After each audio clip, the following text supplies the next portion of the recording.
the 10th OWASP AI Exchange meeting. I'm excited with a couple of cool topics, and let me start sharing my screen with you. Here we go. Desktop number 2. Thanks, Chris, for preparing the slides. Wonderful. The update by John regarding the US AI Safety Institute Consortium we'll do next time. John is otherwise engaged with work. I just share that with me. There's a leadership update by me, some attention points for us to go through, the work items and any other business. And I'd like to focus this call on what we're dealing with around the AI Act, but also in general, how we can make security requirements normative, which means instead of just saying, yeah, you could do A, B, and Z, good luck. Look at it from a standard perspective and help people to what extent they need to do A, B, and C, and how they determine that it should be enough. So going one step further than guidance by giving basically guidance on to what extent these controls need to be applied. A tough challenge and quite important and urgent right now because we're dealing with that around the AI Act. Are there any points that you would like to have discussed or share outside of the work items, or any questions? Things that you're running into, impediments, suggestions? I hear none, so things will come up in the rest of the items. Going to some updates from my side. OWASP has finally signed the liaison agreement with Sentinelic, which was basically a formality, but it took a while, which means that we are now regarded as an official liaison to the standardization for the AI Act. This is cool because we're taken more seriously, but also our involvement no longer depends on me, which means that if I, start to, take up gardening and retire, it's not likely, by the way, but suppose it happens, then anybody can jump in for me in Sentinelic to work on AI security. And not just AI security, that's more of a sidestep. It's not relevant to this group, but OWASP is now able to also be at the table of other European standardization initiatives. For example, for the Cyber Resilience Act, or for new standards around secure software development lifecycle, in which SAM is interested. So OWASP can now also join in on those efforts and have more authority and more recognition. It's not just Europe, because our input is through Sentinelic channeled through to ISO, meaning that we also have the possibility of providing input to global standards on AI security. To further secure our position, it is very helpful if we can solve the problem how to make these requirements that we have normative. So apart from the fact that this is important for standardization and for the security of systems and AI systems in particular, as sort of a society priority, it's also our opportunity. So if we manage to do this, we can secure that place at the table. There's no news from ISO 27090, where we've submitted a lot of our content because they're still organizing their upcoming meeting for comment resolution. I'm going to be present at that when we go through the 78 pages of OWASP AI Exchange material that we've submitted as additions to their draft standard. Any questions on these standard updates? Don't be shy. Alrighty. Rob, I have just one question on the last point. For the waiting period for the comments, are there like specific reasons, or is this more of the red tape? Yeah, it's a good question. I don't know. I don't know what's taking this process so long. Sometimes there are some administrative steps, things that need to go into ballot, and then you need to wait for 2 months for the result. I actually don't know.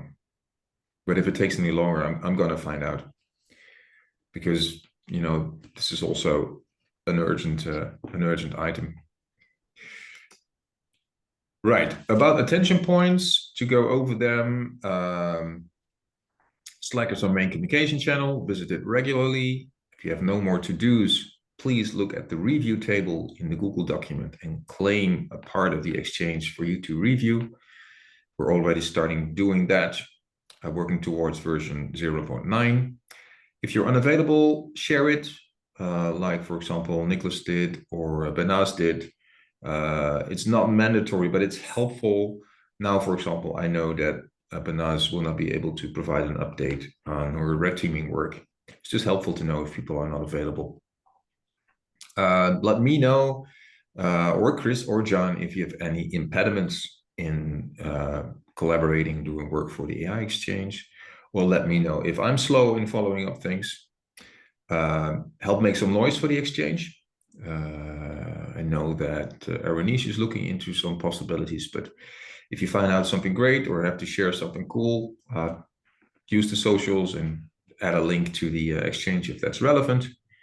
I saw, for example, a nice update by Aranish after RSA about his involvement, and it got some good traction. And it's good for your own exposure. It's fun to do, and it's good for the AI Exchange. Then something I added to the attention points, because this is something that is not intuitive, but super important. Google Documents has a problem with keeping history of large documents. It basically doesn't do it. So if somebody makes a number of changes and doesn't use review mode or suggest mode, I basically cannot tell what changed.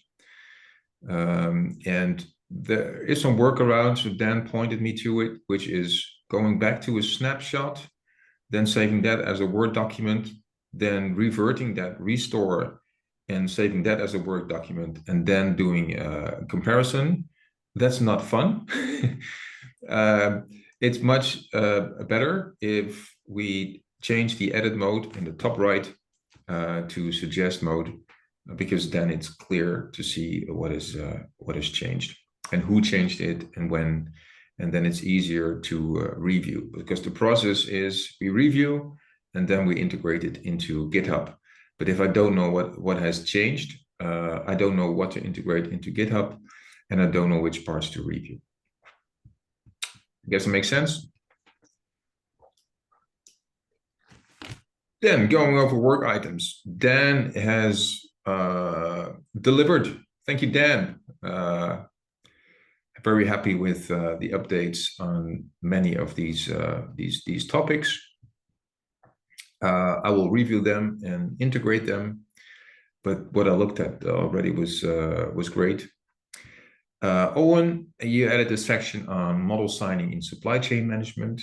Thanks for that. It's also something that I'll review and then integrate, or maybe I have some further questions. Same goes for Dan.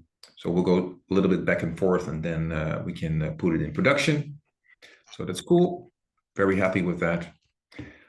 Susanna, you shared your NIST document two weeks ago. Are you getting the assistance that you need in it? So it's just me right now, working on it. So I've gone through the comments. I put a little bit on the slide I made for this, but I've gone through the comments and I've finished up some notes for the predictive AI side. So my plan was to go ahead and update that, but as of right now, it's just me and the comments that are added in there. So if I'm going to continue in this format because it seems like it's working, and integrate the comments that I've gotten so far. And if others would like to help, particularly stepping into generative AI and that sort of thing, that would be tremendous. But the document is there for anyone to collaborate on. Yeah, so to this group and to everybody watching this video, please contact Susanna or me if you want to get involved in looking at the work by NIST and seeing what NIST can learn from us and vice versa when it comes to basically the overview of threats and controls. There's also the promise of the people in the pipeline.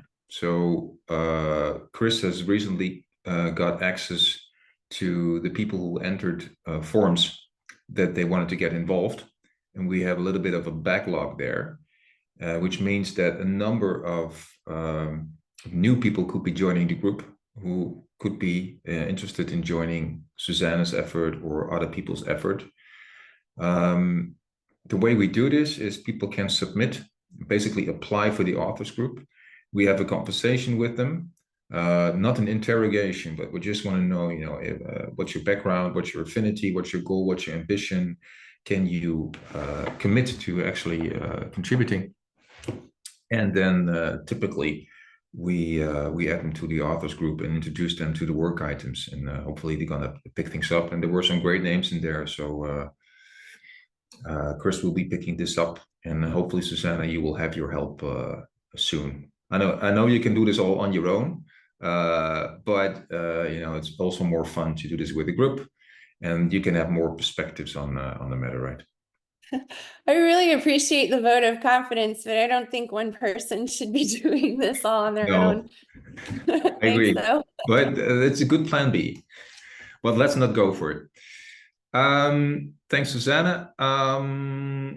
Aranish, from the top of my head, or no, not from my head, from this slide, you're working on a narrative around OWASP project in the form of a slide deck currently. The step-by-step guide is on your plate, and you have some ideas for webinars. Any updates from your side regarding these topics or others? Absolutely. I think I'll go in sequence itself. So for the OWASP project itself, I mean, one of the thoughts that I had, this is based on the feedback that I got from RSA conference, was how do these different projects kind of align and come together, and what is the coordination both internally within OWASP AI umbrella and also externally, right? So I think I met somebody who's an assistant professor at San Jose University. She had a similar thought about like, how do these all come together, right? So I put together a proposal deck together. I think you commented on that one. And Scott is looking at this one, hopefully sometime this week, and maybe tomorrow or day after. Actually, not day after, but tomorrow, hopefully, I'll have a conversation with Scott and try to see where we want to, whether there is merit of taking it forward, and if so, what it should look like. And I think the thing that we talked about from a webinar, LinkedIn Live events, I think it will come in handy, even for conferences. Let's say there is a keynote happening. After that, we can have some sort of a primer talking about like the vision for OWASP AI projects in general, right? And then talk about those individual projects. So as an audience or an end user, I know, okay, this is what I'm expecting in sort of in sequence. So that's in progress. Comments are coming in from both you and Scott. From a step-by-step guide, I think I kind of I'm feeling the same thing that Susanna was talking about. Is sometimes people sign up for stuff, and sometimes people the work comes in between, or vacation, or somebody's out sick. So I kind of press forward on these one, have a regular sync up with folks itself. Thankfully, the two people that I rely upon, they're also back. So we'll definitely have progress on this one in the next week or so. One of the key action item that we have on our plate, at least in the step-by-step, is the usage side of thing. Like that particular thing is kind of open for some time, for a few weeks. And I think if we have more people that are joining OWASP AI Exchange, we might have more hands that we can rely upon. And again, similar to Suzanne, like this is not a single person task itself, because you want to actually brainstorm and have a regular catch up on this one, right? Yeah. This to go into that, Aranish, it's a bit of a dilemma, right? If we grow our group, we have more expertise, but there's also less the idea that people will feel that they're really needed because, well, they feel the group is big enough. Understand what I'm saying? But given the fact that this is requiring collaborating with people who have a lot of expertise, which means that they're probably busy in their current jobs, which means that they don't have a lot of availability to join in. They're motivated to do so, but their work and life prevents them to do it a lot and do it predictably, which means that adding more people than we currently have is probably going to solve some of those issues, yes. Yeah, another thing that I was thinking, again, looking at the whiteboard and the list of tasks itself, what I was thinking, let's say there are like 31 tasks out there, right? Some are like very, very small, can be done within an hour, or some are like, which is like multi-day or multi-week. So maybe we can actually do some prioritization on that and add like some effort along with that. I can probably take a stab at that one. But I think it's going to be useful in terms of managing the task effectively and what is a priority for those things. Like the Yeah, stuff around the AI Act is definitely a great example of that. I saw your comments about this, Aranish, and I agree that we need to take steps. And let's just take those steps and see how it works. At the same time, we're not a company where people, spend 40 hours a week and therefore are predictably available, which means that setting tight deadlines may also lead to frustration and disappointment in the fact that we're not meeting those deadlines. Again, there's the dilemma of having a very loose approach where there's no sense of urgency, and setting deadlines that turns out that we can't make them. I propose to discuss this offline with you, Arnish, to share some thoughts together with Chris and John, and bring that to the rest of the group as suggestions on moving forward regarding how we work and prioritize and plan our work items. Sounds good? Yes, and there are a few more suggestions, but we'll take it offline. Yeah, in terms of the structure. I think I wrote them down here in brief notes. Due dates, Tiger Team. We can discuss that for the item of the normative security requirements, and establishing milestones for key deliverers. Okay. Let's discuss offline and update how we work. Okay. More stuff from you, Aranish? I think I don't want to hog the call. There are two additional things. One is for the website. I saw the OWASP LLM top 10. They redid their site on WordPress. It looks very professional. Maybe that's something we can explore. And again, it's going to take time and effort. But I think the ease of managing the content is going to be a great win if we do that. And the second thing that I was thinking is the document that we have, the 160-page. Maybe we can probably redo or restructure that one slightly to make sure it's kind of linear flow. I have some thoughts, but again, that's something we can take offline. Okay, but the Google document follows the structure of OWASPAI.org. You're suggesting to change the structure. So document structure, because we have like tasks all embedded into this index. You mean the whiteboard document? Yes. Yeah. I'm very much open for ideas. Oh, Dan, see you next time. Thanks for the great work.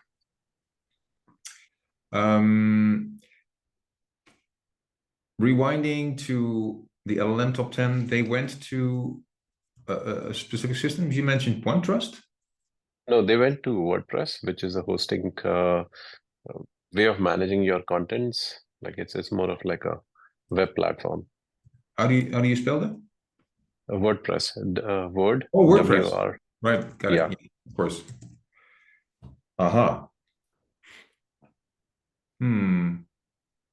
And it's no longer based on GitHub? It's completely independent of that. It's completely independent of that.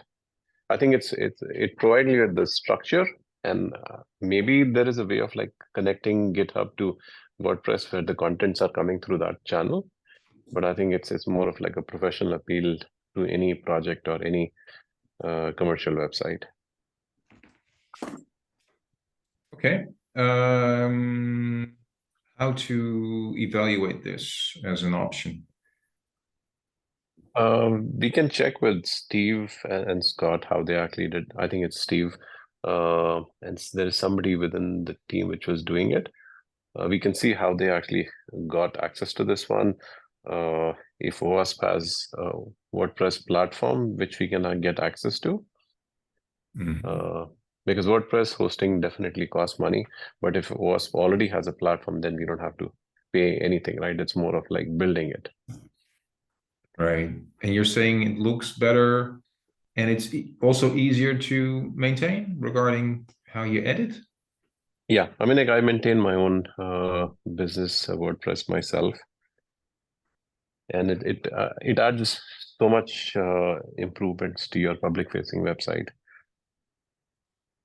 Okay. I was curious, Arnish, if you've used any of the like more advanced GitHub Pages templates, or if that's an option, because some of them look fancy to me. We don't, well, I guess that doesn't solve the cost problem because we still have to pay. Never mind, disregard. Sorry, dumb question. I mean, I've not used GitHub Pages, so I would not say that whether it's good or equivalent. I gotcha. I use it for my hosting and everything, but I use much simpler templates. I'm not like a web developer.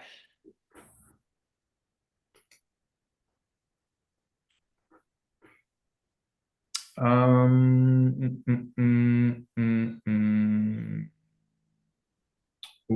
can inquire best with Steve and Scott about their experiences and the rationale of choosing for this compared to what we're doing with our web platform and GitHub? I had a conversation with Scott at RSA exactly on these lines. I'll carry it forward unless there is an extra hand that we can get. Okay, thanks. Arnish takes next step, and we'll discuss. Okay, Arnish, I think that's it, isn't it? Thanks a lot. Yep. I saw that Eugene shared his taxonomy idea as promised. People are reviewing that, picking that up. Eugene is not in the call today, but it was shared quite recently. So I'm presuming there's not a lot of updates regarding the review. But next week or next meeting, very likely. So I'm very keen to keep an eye on that. Regarding red teaming, I don't think there's an update right now from the group in the call, as Benas is leading that, and she will be back soon. Oh, and you worked on signing models in supply chain. I think that is ready for review, correct? Yes, partially. So I wrote a nice paragraph and a bit about that. I still have some more details I'd like to include, but I'm trying to make sure to not dive too much into the detail of one particular implementation. I kind of want to draw an eye to the problem itself without tying it too inherently to what we're doing in the OpenSSF.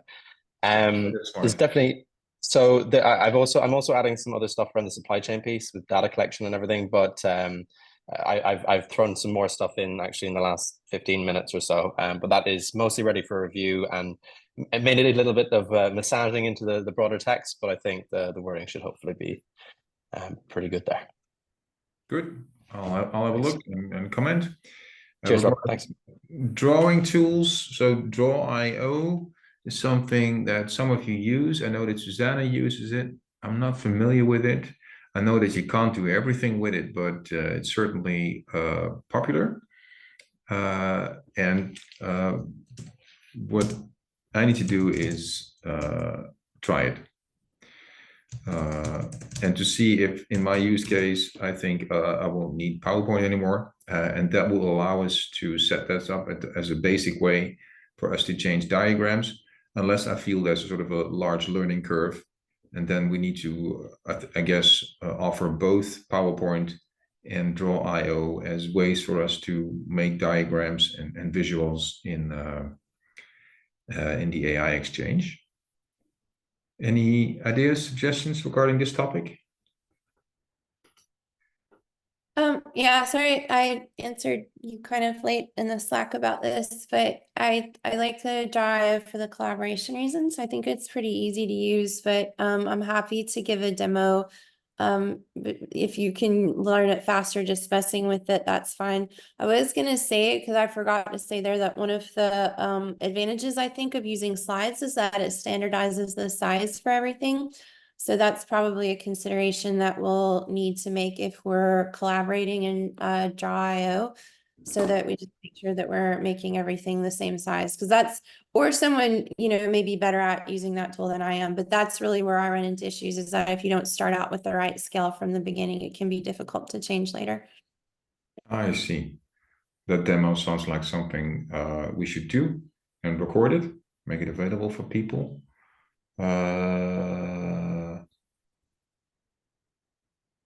Who has experience with Draw.io in this group currently in the call?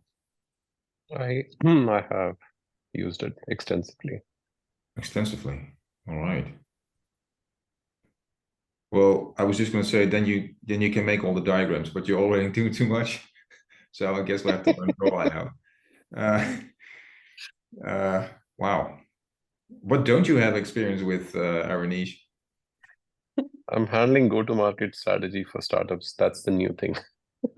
I'm just kidding. All right. I'll plan something with you, Suzanne. Separate session where we can record this and then share it with the group. Make a note of that. Cool. Draw.io. Ready. Yes, normative security requirements. Let's go.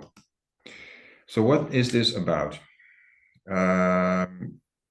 We provide a lot of controls that you can apply, like, for example, federated learning. But that doesn't mean that you always should apply federated learning.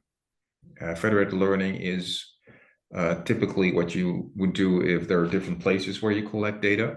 But there's also controls that you can always do, like adding noise to input data for several purposes. But how much noise does it have to be? And for what are you doing this? Are the threads relevant that you're doing this for? Maybe they're not relevant at all for your use case. So why should you add noise? So the controls that we list is not a list of things that people should always do and not should always do to the largest extent.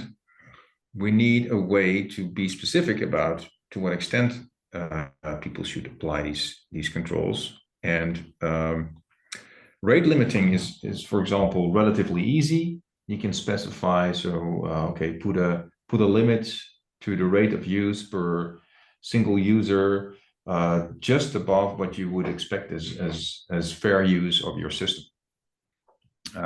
That's an easy one. But when it comes to training with adversarial examples, for example, how do you know when this is good enough? The way to do this, of course, is to have a test that experiments with your model and tells you whether it is good enough or not. Then we need to talk about thresholds or types of text. But then you have your guidance, the multiple controls that you can apply, and then you can experiment with them until they satisfy the tests. So some of the requirements can have very easy specifications like rate limiting, and others will need to be provided as guidance. And the bar is then set by a specific test or a range of tests. I put this down in the Google document under requirement specifications for cybersecurity of AI systems. Let me show you how this would work in practice. I'm still sharing my screen, correct? Okay. The AI Exchange has this section, how to select relevant threats and controls. It's in the overview, and it starts with an introduction on risk management. You identify risks, you evaluate them, then you decide what to do, and then you start to work on these risks. And in the meantime, you've selected controls. Now, identifying risks, we've organized this according to impact. One of the impact things is leaking training data. And this risk identification step basically asks a number of questions, and it's a sort of a decision tree that leads you to threats that are relevant. So do you train or fine-tune the model yourself? Well, let's say that we do. Then the next question is, okay, and is the training data sensitive? Yes, then you need to prevent these threats, including model inversion. Not for Gen AI, by the way, although that's up for debate in the meantime, but currently not. Okay, model inversion, that's great. When we look at model inversion, there's a bunch of controls there, a smaller model, obscure confidence, and when you look at the other prevention mechanisms there, they just give you guidance on what you can do, but you don't know when and how to apply them. Now, in this new Google document section, right here, I tried to solve this. And in the beginning, there is some stuff on heuristic systems, which I am just to allow others to find the core content,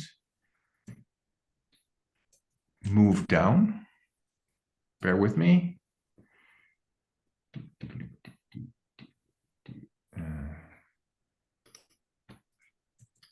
Notes.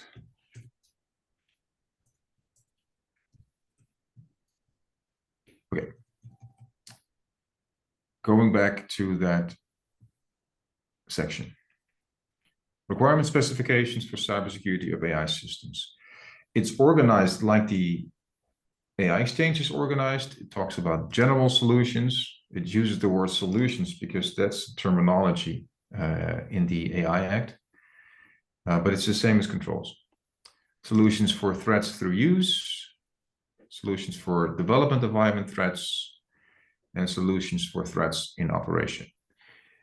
And the way things are written down is, let's have a look at model inversion, which is right here.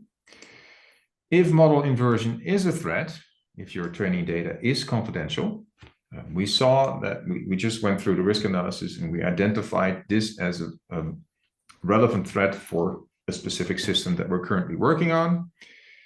Then you need to do a couple of things. You need to start by obscuring confidence levels from the output. If this is possible for the use case, this will completely mitigate the risk.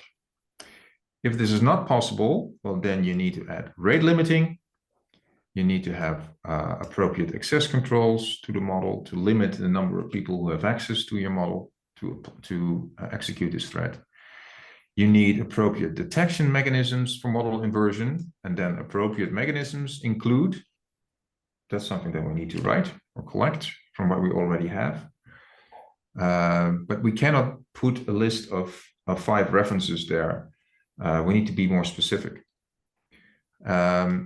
And then the producer shall have a regular appropriate test for a model inversion in place. Appropriate means, and then the tests we can specify there. What do you think? Questions, remarks? I like it. I think there's one thing that I keep thinking of that would really complement this from quite a higher I guess topological level, like just a flow chart. I reckon like a diagrammatic flow chart which would guide you into each of these sections would be like a great reference point as somebody to get like initial feel of like, okay, I'm worried about model theft. I need to dive into that further, and then they can come down into this. But I think that could be quite powerful I'd be happy to work on that as well, actually, if you want my contribution there. Yeah, it would be so powerful, mostly for first impressions, by the way. Yes. But they count. So I'm glad that you're interested in working on that. Visualize decision flow. For starters, of the risk analysis process, select threats, but also later if there are decision points around the various controls, how they relate to each other. I don't think it. Oh, sorry. Excuse me. No, go ahead. Sorry, my bad.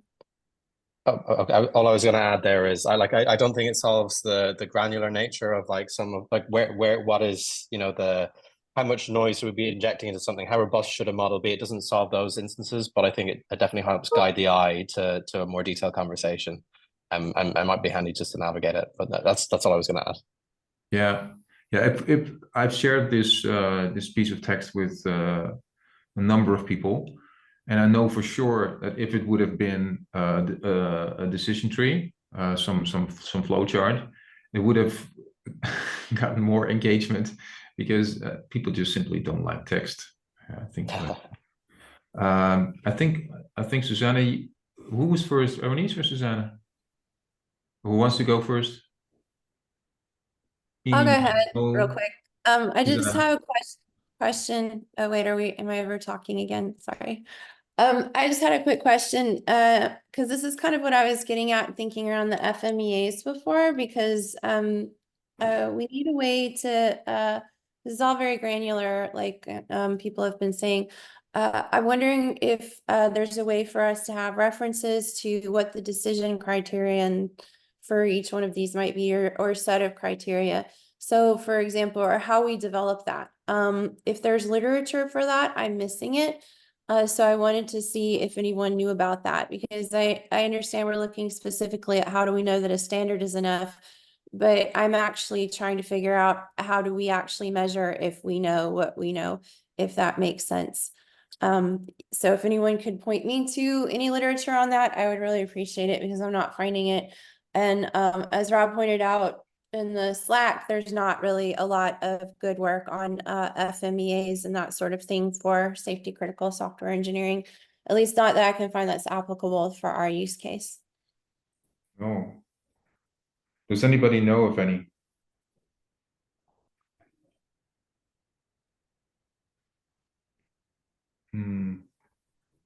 Okay, I'm gonna keep looking then, because I feel like maybe we should know about that if it exists.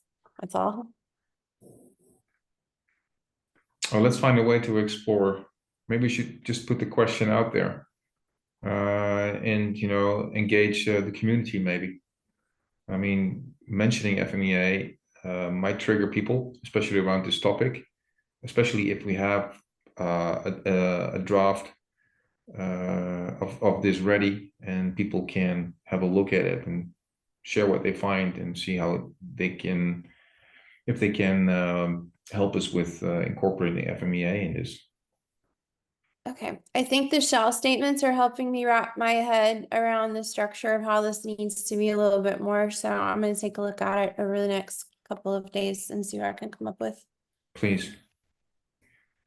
Erwinice.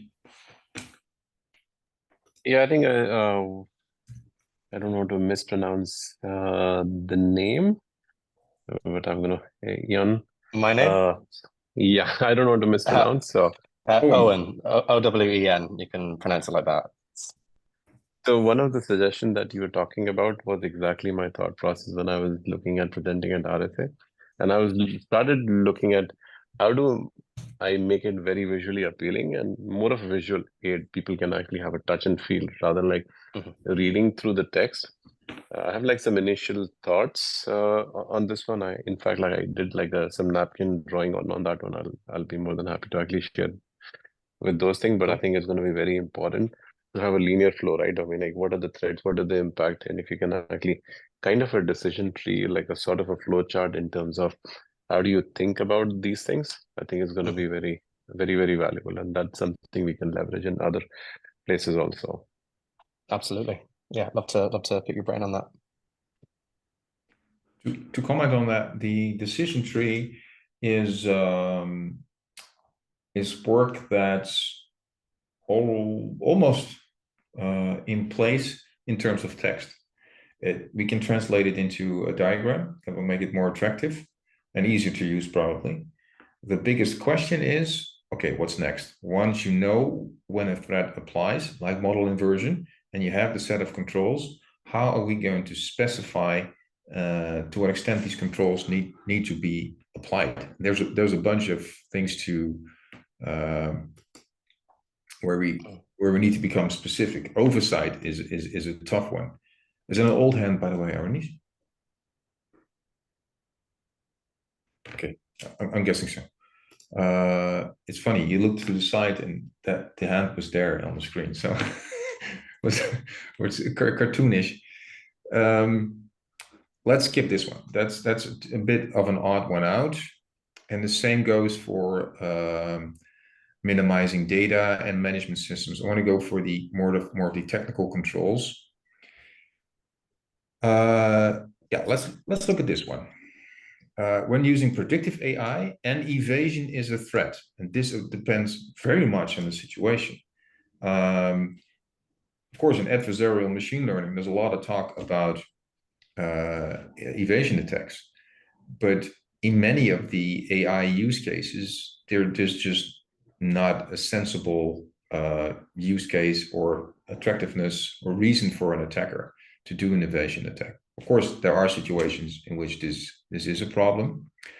But okay, let's say you have a situation where this is a threat and you're using predictive AI, then you shall have appropriate robustness test in place with adequate results. So, and this is input, I think, from Nicholas. Yes. He's saying approaches should be considered, norm-based, not norm-based, but this is all great input, but we need to be specific. We cannot say in the standard that things need to be considered. It's either A or B, C, and D, and then with certain thresholds. And we need to become as specific as possible. And probably we need to say at some point appropriate level, because we cannot make a finite list here of situations where there is a certain level of threats and you need a certain level of robustness. It's just not impossible. But we should do a better job than saying, well, these are the possible tests. I think sorry, Rob, didn't mean to go across you there. I think specificity is good, but it's difficult because the context of the system that you're trying to implement the controls in shifts and changes depending on where it's based. So like an image classifier detecting movement outside the house will have a different threat profile to a biometric authentication image classifier, or image recognition model. So I think, like, if we can separate it down to, like, is this placed to have potential societal impact, reputational harm? Is it going to potentially cause risk to a human being if it goes wrong? Well, then, like, your thresholds need to be increased dramatically. Your amount of robustness that you consider in that specific scenario increases dramatically. and then we can kind of leave it to the end user to almost do a very, very light threat model themselves through our guidance, but then adjust and have them then specify those threshold values so that we don't have to get too deep into the weeds there, and it kind of leaves a little bit of leeway for us to improvise and adapt. So imagine somebody bringing a thumbprint recognizing device on the market. That thing has a certain accuracy, don't know how you pronounce it. Basically, I would say that's an important part of the product specification. And the more money you probably pay for a device like that, the more accurate it's going to be. It's more of a product feature than it is a security vulnerability if it's not performing to a certain level. So I almost am starting to have difficulty with including robustness as a security requirement, to be honest. Suzanne. Yeah, that's all echoing what I was thinking. I commented as much, like it seems like we're really dependent on analyzing the use case to determine whether or not it's actually a safety consideration. And in safety critical applications, yeah, potentially so this becomes much more of an issue than just a model's poor performance. But to my thinking, that's kind of going the wrong way. If what we're trying to do is standardization, because we're going back to, having to say, well, it really depends on the case, on the case, on the case. That's my frustration there as well. Yeah. So this evasion one is a really tough one, and also in that sense a bit of an odd one out. At the same time, model inversion also is. If a product comes into the market, in many cases, model inversion, so reconstructing the training set cases, is more of a concern of the vendor. They should be worried about intellectual property or individuals that they have collected the data from and put into the training set. It's not really has to do with harm for the user, right? So confidentiality of training data is not closely connected to the to harm for the user, where the AI Act is focusing on. Of course, it's of concern to the vendor, and in the whole, scope of the AI exchange, it's a very important risk for the vendor to take into account. But for a standard that wants to, keep products out of a market that are not secure, because that's what the security requirements for the AI Act represent, those confidentiality attacks on the training set are not super relevant, I think. I think just to kind of clarify my point, I think I was just more talking about like drilling too deep into specificity when we have to really depend on the context of a scenario. I think that I still like inversion and evasion as matters of fact, even if it's not focusing on the individual but on the risk of a business. I guess it all depends on risk of a business can have trickle down effects onto the risk of the end user as well in different scenarios. But I guess I'm just trying to. I feel like we were looking at dialing in, recommendations to threshold values and to levels of things. Well, let's keep that viewpoint indeed. I mean, cool. The AI Act is mostly about harm for individuals, but the AI Exchange wants to help, in every situation. But also then, indeed, we need to become specific about what types of tests you do. So regarding model inversion, for example, where was it again? Rate limiting and access control. Threats for use, right? Yeah, right here. There are some, so the appropriate detection mechanisms for model inversion, it is mostly, I guess, detecting sprays of many sequences of very similar inputs that are mostly atypical for normal use, but are typical for model inversion attacks, I guess. There are some examples of that. Then the question becomes, how do you get specific about requiring this? What specific test does there, have to be in place, and what are the parameters of it that are appropriate?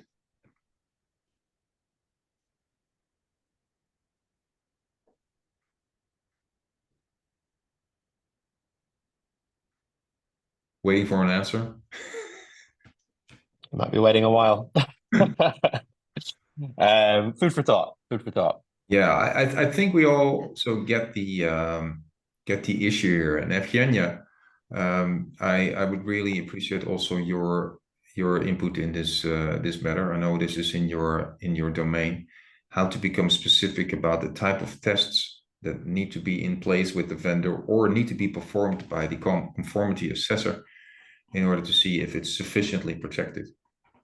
Are we would we approach that as prevention and thinking about exposing vulnerabilities, or are we also thinking about diagnostics? Because if we're talking about after the fact, so try to identify whether something has already occurred with the data. There is other mechanisms that have to be in place for a specific, use case of an industry, that so that you have some baseline to compare, you have I don't know, averages and observations of the past and some patterns. If we are talking about prevention, then it's more focused on, even other techniques even before the attacks. So yes. So I this is an important point of distinguishing. We do need to cover indeed diagnostics and forensic applications, and you're right that they are different.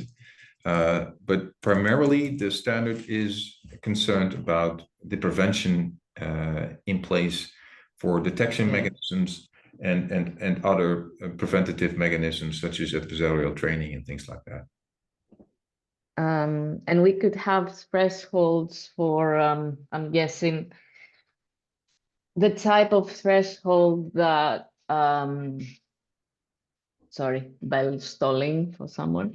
So we are thinking about thresholds that might be saying, okay, they're raising some eyebrows, as opposed to thresholds that we can state with absolute certainty that there is a problem there. So either extreme results, some extreme values that, that's like quite certain, we can be quite certain something's wrong, and then another threshold for that it's enough to. This is also a good point. You're actually introducing a sort of a third level where you need absolute prevention, which means filtering, which means it's stopping certain interactions when it goes beyond a certain threshold, marking it as a sort of a positive. And the other approach is marking suspicious inputs and input sequences that could also be required in certain cases of the vendor having in place an incident detection that uses suspicious markers and then goes into that. Okay, I added that as a tension point. It doesn't make it easier, but it's definitely something we should include. We're already past the hour. I think we understand the issue, and I would like to welcome you very much to have a look at that Google document link. It's in our big author's whiteboard document mentioned in the posting on the Slack channel. Have a look at it, see what you think, add remarks like Evgenia's remark, add your comments to it, and hopefully we can make some good steps here. One of the conclusions is that this is probably not the wrong direction, I'm thinking. All right. Thanks for brainstorming and the great input, the good work. See you guys on Slack, and if not, in 2 weeks. And we'll talk soon. Have a great day. Thank you. You too. Bye all. Bye-bye. Bye. Thanks for joining. Bye.